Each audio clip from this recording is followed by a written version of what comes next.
Welcome to the Menopause Hour, your go-to source for answers to your burning menopause questions, the ones you won't get from your OBGYN. Brought to you by Winona, where menopause care is made easy. Download our free Winona community app where thousands of women connect and access exclusive content, expert-led courses, exciting events, and more. It's time to take the guesswork out of your hormonal journey.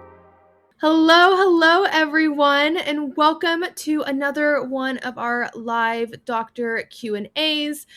This is a great place to learn, connect, and really just get real answers from our amazing doctors. If you don't know, I'm Maddie. I'm Winona's community manager. So whether you've joined us before or this is your first session, we're just really so glad to have you here. If you're new to Winona, we're all about helping women feel like themselves again, from menopause support and hormone therapy to, building a community that makes this stage of life empowering instead of isolating. So as we get started, I always like to tell people a little bit. There's a little chat button down at the bottom of your screen. And so feel free to go ahead and drop your questions in the chat now. Sometimes it gets pretty crazy and we like to get to the questions. So this is a great time to go ahead and start getting those thrown in there. Our doctor today, Dr. Kat, we're here to help, understand what's going on in your body and what options are available for you. But before we dive in, kind of as you're maybe thinking about your questions and throwing them in there, I just want to share a few ways you can also stay connected with Winona beyond tonight's session.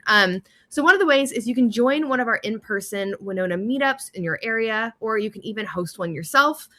These events are really a great way to connect and spend time with other women who are in a similar life stage. If you're a podcast lover, you can check out the Menopause Hour with Winona on Spotify. You can listen for practical advice, science-backed insights, and honest conversations. And then, for the bookworms, we have our Winona Women's Book Club exclusively for our Winona patients currently. But this is where every month we dive into a new book and engage in meaningful discussions about womanhood, health, and self-discovery. So we alternate between fiction and nonfiction in this book club. So there's something for everyone. And then finally, I just want to remind everyone to not forget to explore the Winona Circle in our app.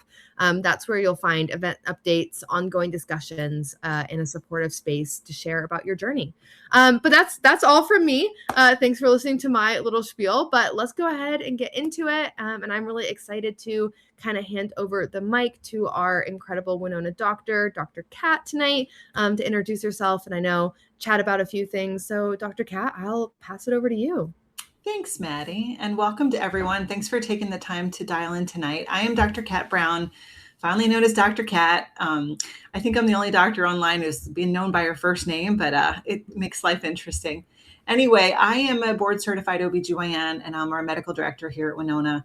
And part of what I do as medical director is help to curate some of our educational content for patients. So there's a lot of good information, articles that you can read if you're not sure, you want to learn more about any particular topic, any particular symptom, about the different treatment options, things like that.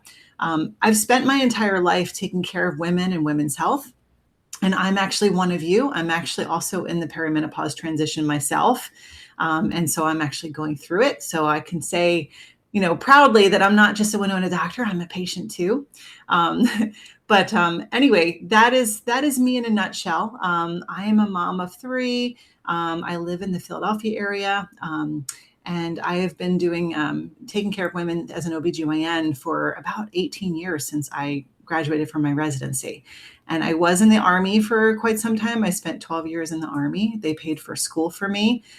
They paid for college and for med school. So then I served on Army bases for quite a while before getting out. And now I work as a laborist doing deliveries in the hospital, but I also take care of patients via telemedicine here at Winona as well.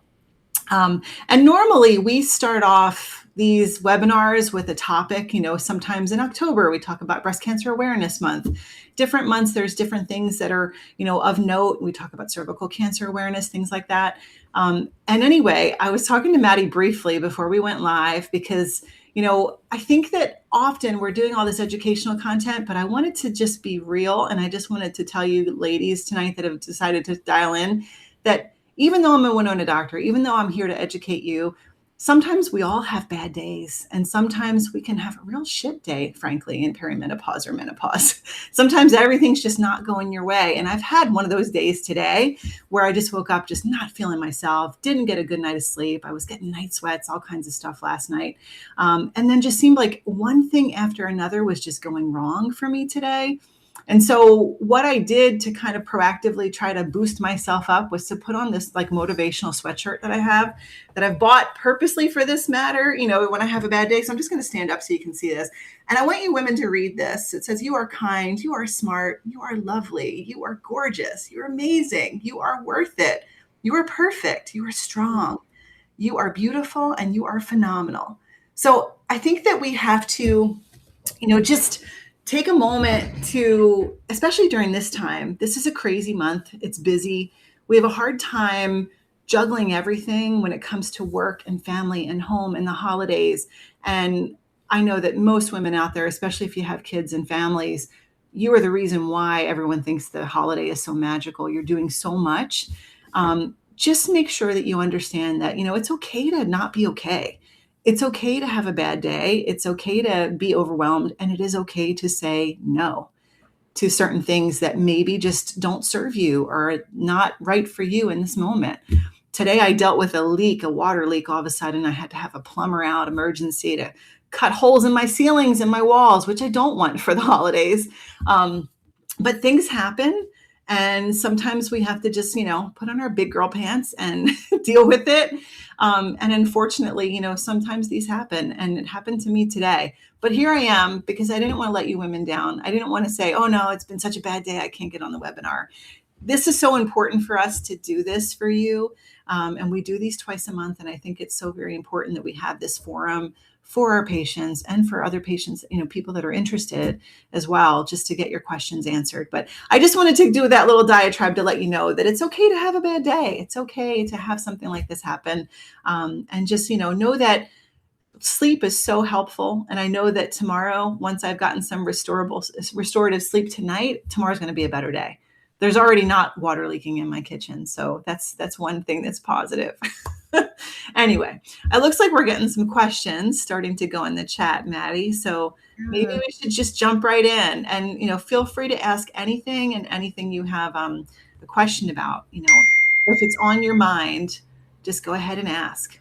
Absolutely. Well, first of all, also, Dr. Kat, thank you so much for sharing about that. I think that's so important, really, to just, be honest and real, and, just be people, right, to one another. And I think that's one thing I love about, these events, especially as well, is I feel like we really get to see, the person behind Dr. Kat too. Cause I don't know if for all of you listening as well, like it's kind of, I feel like it can be hard to remember sometimes, but like, we're real people too. So we love getting to get to know you and see you in the community. And I think that's one of the really special things about Winona is, though a lot of things are virtual, they are all with a lot of intention and a lot of, it's very genuine, and we want to really get to know you and answer your questions. And really kind of, I know Dr. Kat really wants to help you get on the right track, which is great. So we do have a number of questions, which is great when we can kind of jump into those. Our first question tonight is from Stephanie. And Stephanie is wondering, she says, can vaginal atrophy be reversed? She says, my clitoris has shrunk. Well, so to a certain degree, when you treat with hormone therapy, specifically if you're having vaginal atrophy or changes in the anatomy of your vulva, like if the labia are starting to recede back, if the clitoris is starting to change in size, the best thing for that is topical estrogen treatment. This is, vaginal estrogen cream. And to a certain degree, the tissue won't regrow back if it's really changed shape and size, but you will help to restore elasticity and suppleness and moisture to those tissues, which will help their function. That's why it's so very important that we are kind of aware of our body and kind of keeping apprised of the situation. I think that, when I was in practice and seeing patients in the office, I would encourage women to look with a mirror during their appointment with me and make sure that they were, comfortable looking at themselves. And I was always amazed at the amount of women that had never looked at their own vulva and vagina in the mirror. And that's something that's so very important, because if you don't notice little subtle changes like this, sometimes there can be big changes before you really realize there's an issue. So it can't, it's not that it's not reversible, it's treatable. But if you've lost significant, size of the clitoris, it may not fully come back, but you will restore function and the tissue sensitivity by treating with vaginal estrogen. It will improve. So Absolutely. definitely something to seek treatment for, because you deserve a clitoris. It's one of the only organs on a body that's only purpose is for pleasure. And that's something that we don't talk about enough, I think, in women's health. And I think that it's so very important. Like, women's pleasure is just as important as everyone else out there. And in fact, probably more important to me. Absolutely. And it looks like our next question, I'm gonna mix two questions together because I think they're very similar. We have one from Carrie and one from Jennifer. Carrie is wondering, do some women lose weight when they start HRT? And Jennifer is wondering, will I gain weight when I start HRT? So I think there's some questions about how that works on that. Yeah. It can be a very individualized response that many women have when they start taking hormone therapy. So when we are going through all the transitions that we're going through in midlife, many of us have different symptom profiles and are dealing with a lot of different issues. But one thing that's universal for a lot of women is that we're in a kind of high stress state when we're suffering from symptoms, and especially if you're starting to have vasomotor symptoms like the hot flashes and the night sweats. You tend to not be sleeping as well. And your cortisol levels, which is your fight or flight hormone, your stress hormone, goes up.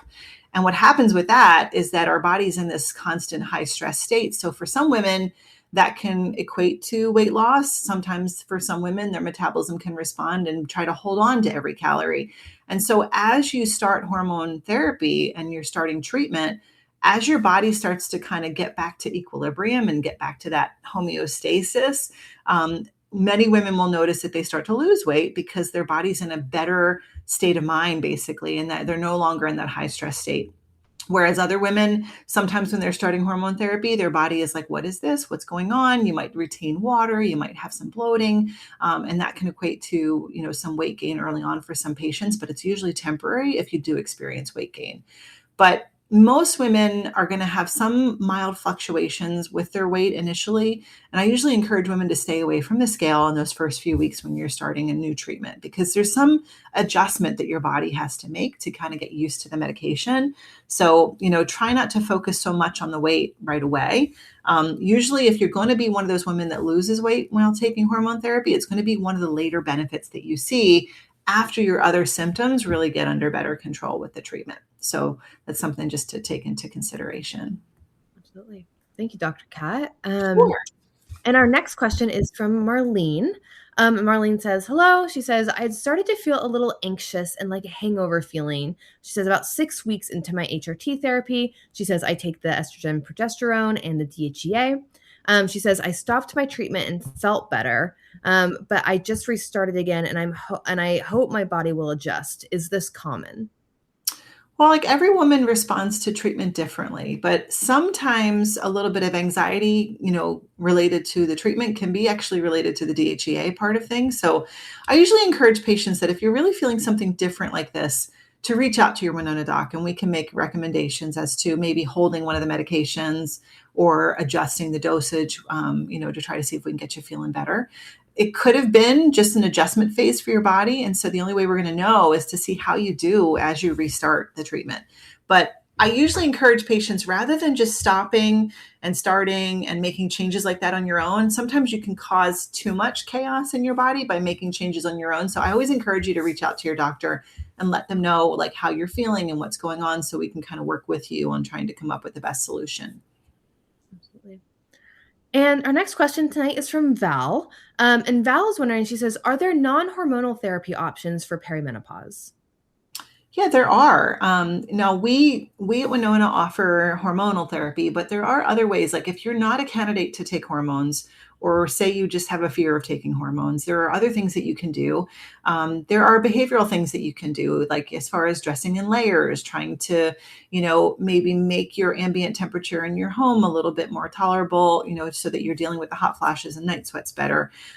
There's sheets that you can get now that are cooling. There's clothing that you can buy that's more wicking fabrics.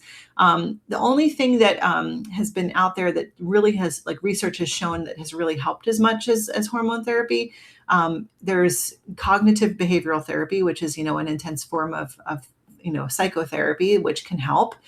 There's also some other medications that are non-hormonal options. Like, you might have seen commercials for a medication called Veoza, or I always butcher saying the generic name. It's like phenazolinate or something like that. Anyway, that's the generic name for it, but it's Veoza.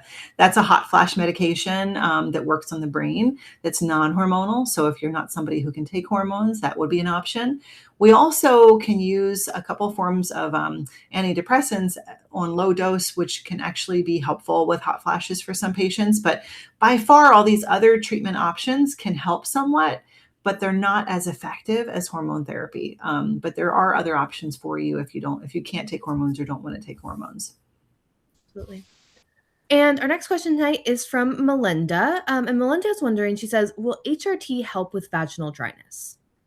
Yes, typically adding estrogen into your daily routine should help with vaginal, dryness. Now, by far the most effective way to treat vaginal dryness, if it's significant for you, like if you're having pain with intercourse, you're noting discomfort even after intercourse, you're not getting lubricated as much, or you even notice discomfort wearing underwear or certain clothes. Vaginal estrogen, applying the estrogen directly to the source tissues that are really affected, will be more effective than the systemic. Now, taking systemic hormone therapy will help to a certain degree too. Some women don't need the vaginal estrogen, but some of us need both. So it can be safe to take systemic hormone therapy as well as using vaginal estrogen as well to help with that. Absolutely. And our next question is from Gina. And she's wondering, she says, I'm currently taking DHEA. She says, if taken by itself, will it work effectively, or should it be paired with estrogen or another HRT? Well, so DHEA is technically a supplement, and it's a hormone precursor. And this is the way we use to kind of help gently increase your testosterone level. So when your body breaks down DHEA, it breaks it down into estrogen and testosterone. But it's low level. So, for a lot of patients, it might help early on in the perimenopause transition with some of their symptoms. But as their body continues to get deeper into that transition to menopause and their ovaries stop their own production of estrogen, many women notice that the DHEA has limited utility as they get further into the transition. So many women end up, adding in hormone therapy to the mix. But you never really know how you're going to do until you actually try it yourself and kind of see and watch and see how you feel. So I would say that most women, as they're getting closer to 51, 52, and actually getting to that final period, end up adding hormone therapy in, but it's not necessarily that way for everyone. Absolutely. And we have two questions from Val next. Her first one is, what helps with brain fog? And her second is, does perimenopause cause heart palpitations?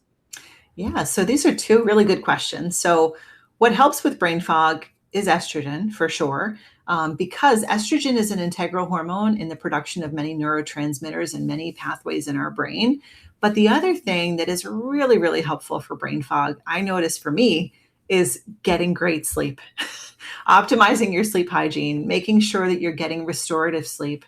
Because if you're getting up several times a night, or you're not getting quality sleep, or if you're sacrificing sleep, to do other things, and you're not only getting 4 or 5 hours, your brain's not going to, function at its best. It's not going to, function at its optimal level. So making sure you do that is really helpful. And also, getting good nutrition is also something that can really help as well, making sure that you're getting lots of vitamins and minerals from the foods you eat, lots of vegetables and fruits, and getting plenty of protein. But estrogen can most definitely help, and getting good sleep. Those are the two big heavy hitters that I think really make a difference with brain fog significantly. And then as far as the heart palpitations, it's a very common symptom of perimenopause for many patients to get heart palpitations. And it happened to me. And it scared the crap out of me. And for a lot of women, it can, especially if you have a family history of heart disease, or you've known somebody who's had a heart issue. It can be really scary. But what happens is that electrical conduction system in our heart gets affected by our fluctuating levels of estrogens. And so often what that can equate to is feeling an extra beat, or feeling like your heart's racing, or feeling palpitations. And sometimes that can be rather scary. it's very important if you have a significant medical history or family history of any heart issues that you still get it checked out, because you don't want to just say, oh, it must be perimenopause and not get evaluated and then miss a significant heart issue that could have been treated and could have been prevented. In my case, I actually ended up going to a cardiologist and getting a whole workup and getting an echocardiogram and having a stress test. And now they do what's called a cardiac calcium score, which is a score that kind of tells you what your likelihood of having hardening of your arteries would be and your risk of a heart attack. So I did this like $1 million workup and everything was fine. And they told me my heart was fine. So the only conclusion was that it had to be related to hormonal changes. So a lot of women go through something that's similar. And I think it's so very important that we're talking about it, because heart disease is the leading killer of women. A lot of women are so afraid of breast cancer, but it's actually, we're more likely to die of a heart attack or a stroke than we are to die of breast cancer. And I think that women, especially when we go to an emergency room with like chest pain or palpitations, we're frankly not taken as seriously as men with the similar symptoms. A lot of times they think of this classic, heart attack symptoms as a man clutching his chest, saying somebody's sitting on his chest. But when a woman goes to the emergency room and says, like, I feel something strange, or I feel my heart's palpitating, they often will say, are you stressed? Are you going through a lot of things? So maybe it's heartburn. I think that in women, it's not taken as seriously. So it's very important for us to be really aware of our bodies and what's going on and make sure that we get the care that we need to rule out the bad stuff too. But yes, it's very common to have those in perimenopause too. Absolutely. And our next question tonight is from Marlene. And Marlene is wondering, does Winona prescribe vaginal estrogen cream, and will that help with recurring UTIs? Yes, we definitely do prescribe vaginal estrogen cream, and it absolutely can, help prevent against recurrent urinary tract infections.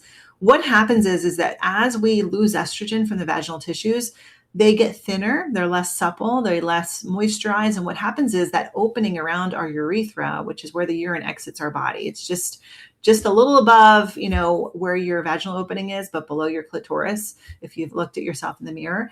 Women that don't have as much estrogen in their vaginal tissues, their urethra tends to be a little bit more open. The tissue is not as strong at keeping that opening closed, and keeping the tissues healthy and supple and elastic around that area. And so we're more prone to bacteria ascending into the urethra and into our bladder when we lose estrogen from those tissues. And so what happens when you take vaginal estrogen is that you're helping to replenish those tissues. The tissues around that urethral opening will get healthier, thicker, and ultimately protect, your urethral opening a little bit more adequately. So you'll protect against those urinary tract infections. And this is so very important for like the really, postmenopausal women, especially like our older female family members, maybe in nursing homes or something like that, that if they just had a little bit of vaginal estrogen, they could prevent so many urinary tract infections and bladder infections. So it can definitely help with that. And our next question tonight is from Melissa. And Melissa says, I am postmenopausal. She says, I have anxiety, mood swings, weight gain, low libido, and poor sleep. She's wondering, will HRT help? She says, I've been recommended HRT and DHEA supplements. I also have major issues with short-term memory loss, but I also have some personal stress. Mm-hmm. So HRT will typically help all of those symptoms: the anxiety, mood swings, weight gain, low libido, and sleep. Sleep is one of the big things. And I think that if we get better sleep, it'll help a lot of the mood issues as well. And it will help a lot of the anxiety as well. So definitely worth trying. It's important that if you're already postmenopausal, there is a window of opportunity that is the safest time to start hormone therapy. And that's within 10 years of menopause. So within 10 years of that final period is the most important and safest time to start hormone therapy. So you want to make sure that you're within that window. That's the window of opportunity that's the healthiest for you to begin treatment. So if you're thinking about it, I definitely would recommend trying, because it would help with those symptoms. Absolutely. And our next question tonight is from Carol.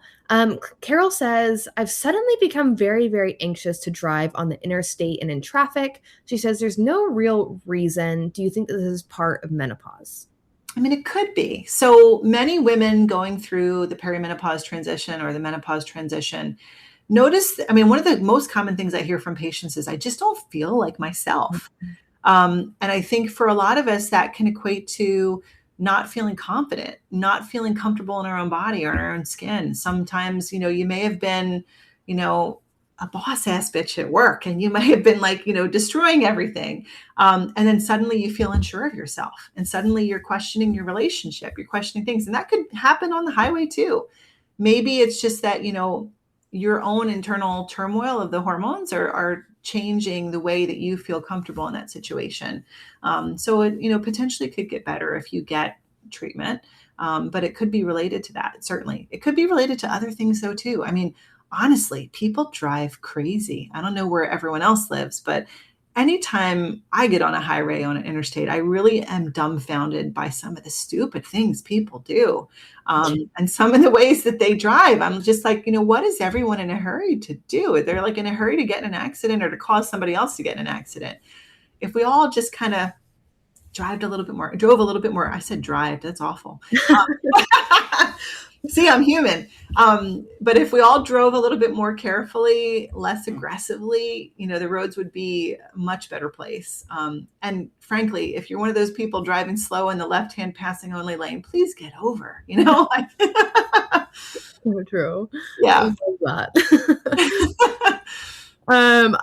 These are my like internal thoughts, like every time I'm in the car. So yes. Well, and it's like, you're becoming your parents when all of a sudden you start talking about other drivers on the road and how they're acting. Because I remember when I was younger, I was like, oh, you're like, oh, buddy daddies, like they can't deal with it. But no, it's crazy. People, I really do think that the driving out there now is so much worse than it was like, say, 5-10 years ago. Absolutely. And our next question tonight is from Mercury. And Mercury is wondering, is the treatment safe for someone with a history of thyroid cancer? Yes, as long as your thyroid cancer has been adequately treated. Now, if you've had your thyroid gland removed and you're on lifelong thyroid hormone supplementation, it's very important that as you start hormone therapy, that you make sure that you're getting your levels of your thyroid levels checked regularly. Because sometimes when your body's out of whack, in perimenopause and menopause, that can change your dosage needs for your thyroid hormone. And so as you start treatment, it's important to make sure that we keep a close eye on that. So you want to make sure that you're getting your levels checked regularly and having your meds adjusted as needed. But yeah, it is safe to do. Absolutely. And our next question is from Valerie. Valerie says, I am postmenopausal. My estrogen and progesterone cream, along with the DHEA, is in the mail. She says, should I start them both at the same time or see how the cream does first? I mean, personally, I recommend starting them both at the same time. I know that there's some patients out there that feel like they want to start one at a time to see, if they're worried about having side effects or if you've been sensitive to medications in the past. But for me, I wanted to start feeling better immediately. So I didn't want to wait and stagger them, because they really work on different things. So your estrogen is really helping to target those vasomotor symptoms, the brain fog, your sleep, whereas the DHEA is going to help more with your energy level, helping to combat fatigue, helping with your libido, helping with your metabolism, and helping more with like the weight loss too. So I think that, I would recommend starting them both. If you end up having any issues or side effects, reach out to your doctor and let them know, and they can kind of talk you through that and help decide if it's better to kind of hold off on one versus the other. But I don't really see a benefit in waiting to start one of them. I would rather start them at the same time if it were me. Absolutely. And Stephanie, the next question is from Stephanie. And Stephanie is wondering, how do you feel about the FDA removing the black box warning from HRT? Well, I'll tell you, it's been a long time coming. That black box has been kind of the bane of our existence, because it had this verbiage on there basically scaring women from using hormone therapy for so long.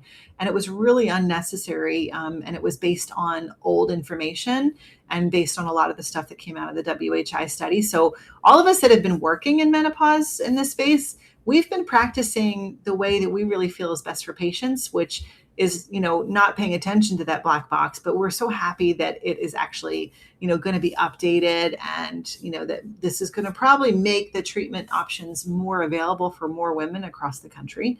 And I think that hopefully it'll make more doctors who have been not comfortable with treating patients or not comfortable with prescribing hormone therapy a little bit more willing to learn and to grow and to evolve to start offering treatments to their patients. Because frankly, the more that there is available for women, the better we're all going to be. And so I think that it's great that they finally made it, a change to that.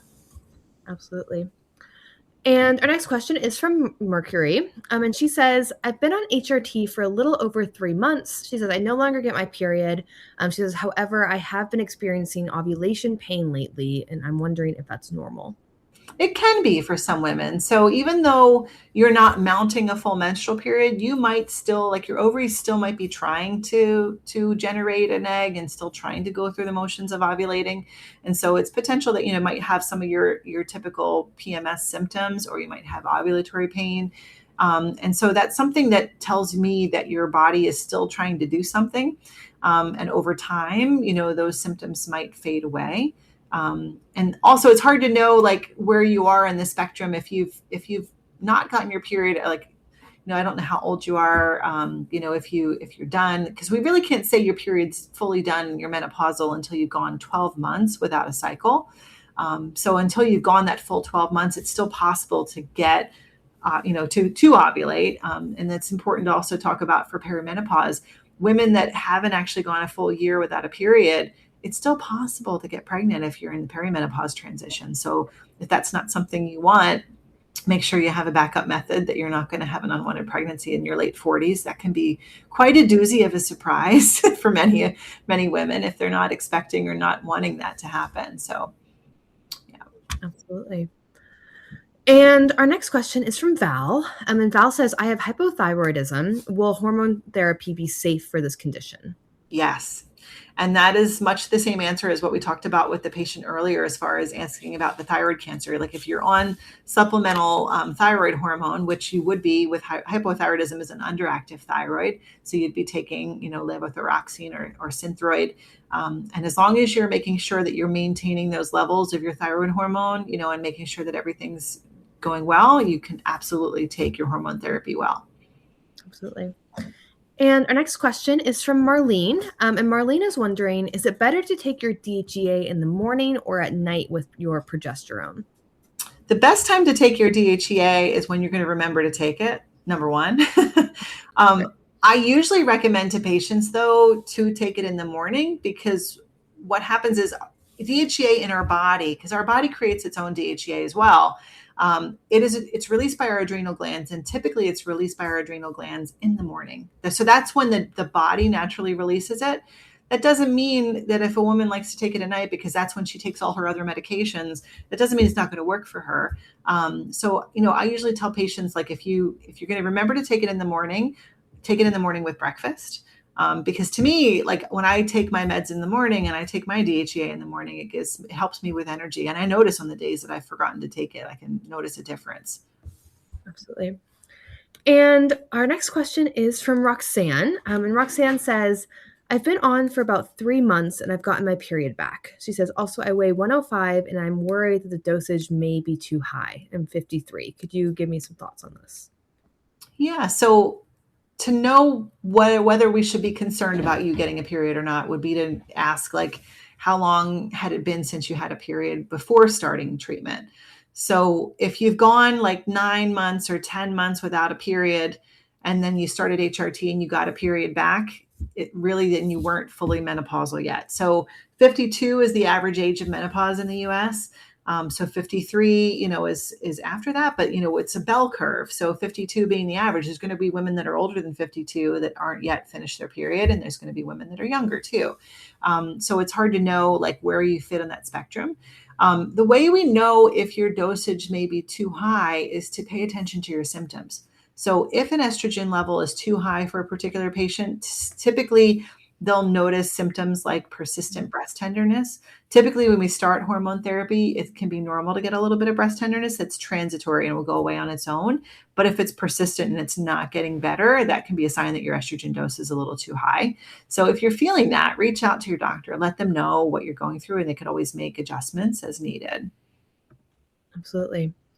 And our next question is from Melissa. And Dr. Kat, I'm probably going to need some of your help on pronouncing some of these, which is why you're here.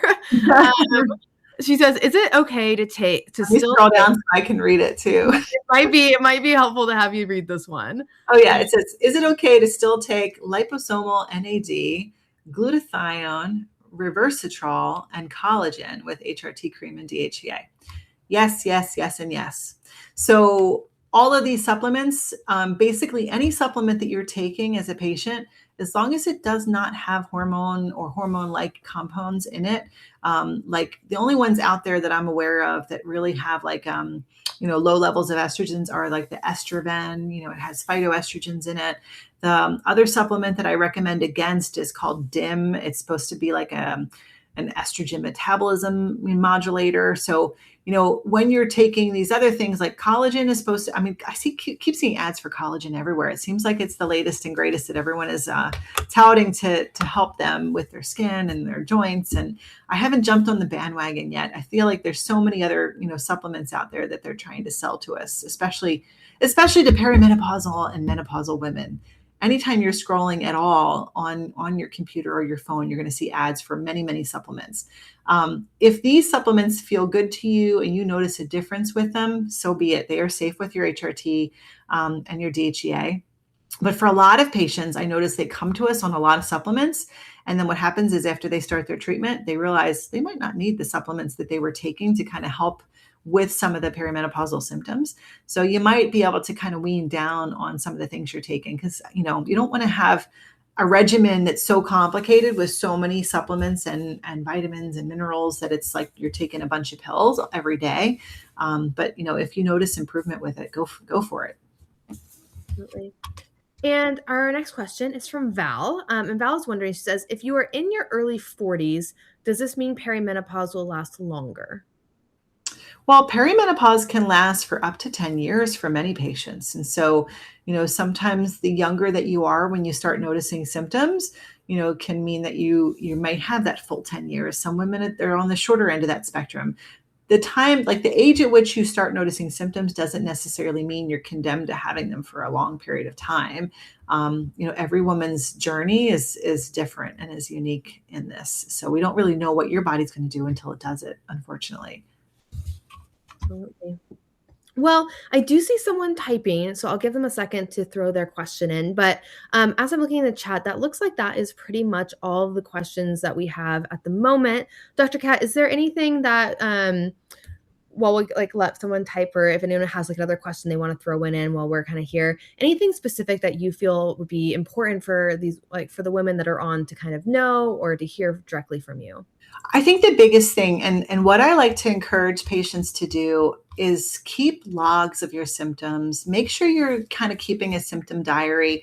We have one that is free for you to use that you can use to kind of help, track what's going on. But really the best way to know how your body is doing and how you're responding to medication, especially when you're first starting treatment, is to kind of monitor and be an observer of your own body and your own health and your own symptoms, and make sure that you're keeping an eye on those things. The other thing is, it's so very important to just, I mentioned it earlier in the call, but optimizing your sleep, prioritizing yourself, prioritizing your nutrition, your hydration, your sleep quality goes such a long way, especially with this, just getting through this period in your life, but also it goes a long way with letting your body acclimate to the medications too. So a patient who's starting hormone therapy and makes no other changes behaviorally in her body or in her day-to-day life is going to take a longer time to adjust, and maybe have a more difficult time getting used to treatment or seeing the benefits of treatment, compared to a woman who's also doing those day-to-day things that she can in her life to help improve all the other aspects of her health as well. Making sure you're eating every color of the rainbow, potentially, making sure you're getting enough vegetables and fruits and protein. So very, very important, making sure we get enough protein in our diet. For women in midlife, it's also really important to get enough calcium and vitamin D for your bone health and bone strength, and making sure you get good sleep. As an OBGYN, I have not been a great model for sleep hygiene, because when we're on call, babies tend to want to come in the middle of the night, and our sleep is very disordered. And sleep deprivation is kind of a badge we wear, I guess sometimes, working shift work and things like that. But as I'm getting older and as I'm getting closer to 50 myself, sleep is like the most important, most crucial, most valuable thing to me. Like if I have an option of like doing something fun, having a nice meal, or sleep is always going to win. It's one of those things that you really have to prioritize, and you have to do it for you, and that includes like avoiding screen time before bed, making your bedroom optimized for sleep so that it's only for sleep or sex, and not doing other things in your bedroom, and trying to do everything you can to get as much sleep and as much restorative sleep as you can. So we do have a couple more questions that popped in quick, so we can go over those. But Val is wondering, does HRT help with your bones, or do you need to take something additionally as well? Estrogen does help with your bone health, absolutely. And especially if you're starting estrogen therapy in perimenopause, it really helps your body to maintain that healthy bone and prevent bone turnover, and developing brittle bones as we age. So it's still important to get enough of the building blocks of bone too. So the calcium and vitamin D are still really important. Also doing resistance, training or weight bearing exercises is also important, because the more impact your bones take with exercise, with weightlifting, with walking, with running, the stronger they stay, the stronger that they become as well. Like we tend to have stronger bones and a stronger, core when we are doing those activities compared to someone who's sedentary. So it's important to have exercise in the mix too. And weight training is so very important. And a lot of women are afraid to do weight training because they're afraid they're going to bulk up, but you have to really do a lot of protein intake in order to bulk up like a bodybuilder. It's actually really helpful to maintain your lean muscle mass to do weightlifting. And some women are doing now the weighted vests, and I actually just got one. This is another thing that is a trend for menopausal women, like just getting a weighted vest and putting it on when you're doing your like household things, or like if you're out in the garden. It's another way to add in some resistance training to your day-to-day routine while you're doing normal stuff that will actually help with your core strength. And I notice when I have this on, I tend to have a better posture when I have this like weighted vest on. They say to kind of start with like 10 to 15% of your body weight in the vest. And then as you get stronger and you feel better with it, you can gradually increase. But that's another thing that I'm seeing a lot of perimenopausal and menopausal women doing as well. So I jumped on that bandwagon because before I'm going to recommend it to patients, I wanted to try it myself. Yeah. Oh. Well, you said posture, and I all of a sudden I was like, oh, I gotta fix my posture. All sit back. It's a good reminder. Right. And it looks like our last question tonight is from Mercury. And she's providing some more details on a previous question. So just want to do a little bit more in depth. But her original question was, she's talking about that she no longer gets her period, but she's still experiencing ovulation pain and is wondering if it's normal. Just the extra details she's providing is that she's 49 and has had no period for over a year and a half. Which I don't know if that helps shape the answer a little bit. Yeah, so if you've had no period for a year and a half, if the ovulation pain is something new, it might be worthwhile to get back in for an in-person GYN exam, because potentially having a little pain on the ovary could be a sign of something else going on too, especially if it's been more than a year. So if you haven't had your well woman exam recently, maybe worthwhile to call your in-person GYN. So, we're here to provide telemedicine, but we can never take the place of your in-person exams. It's still so very important to get a yearly breast exam and a yearly pelvic exam and a regular pap smear. Pap smears aren't necessarily every year nowadays, especially if you've had normal paps. But just having an internal exam where someone is feeling the size and the shape of your uterus, if you still have it, or your ovaries, checking for lumps or bumps. And if someone's having pain on an ovary, that might be enough of a reason to warrant getting an ultrasound of your pelvis, just to check the ovaries and make sure there's not something else going on, because we can also develop growths or cysts on our ovaries that could cause pain. So. Absolutely. Well, that looks like that is all the questions that we have tonight. So I just I think we can probably go ahead and wrap up. If anyone does have any other questions, feel free to throw them in there. But I just want to say thank you so much, Dr. Kat, and thank you so much, everyone who joined tonight. We're always really so grateful, to spend this time together, answering your questions and helping you feel more confident and supported on your health journeys. Also, a reminder that if you think of more questions later, your Winona doctor is always available through messaging in your patient portal. And you can reach out anytime there for guidance or follow-up care. That's what they're there for. They love to hear from you for sure. And then just a reminder, before you head out, make sure you check out the Winona Circle in the app. It's the best place to stay in the loop about any upcoming Q&As like this, book club sessions, Winona meetups, and all of that as well. Of course, again, our podcast, check that out. You can hear more from Dr. Kat as well as Dr. Green, who is on there a lot. But it's really within our app, where the real community happens, where women connect, share, and really get to support one another every day. So if you haven't yet, I would really highly suggest taking a moment to explore everything Winona offers.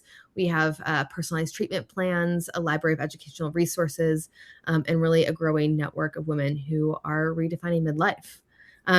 But just want to say thank you everyone for joining us tonight, and we will hopefully see you next time.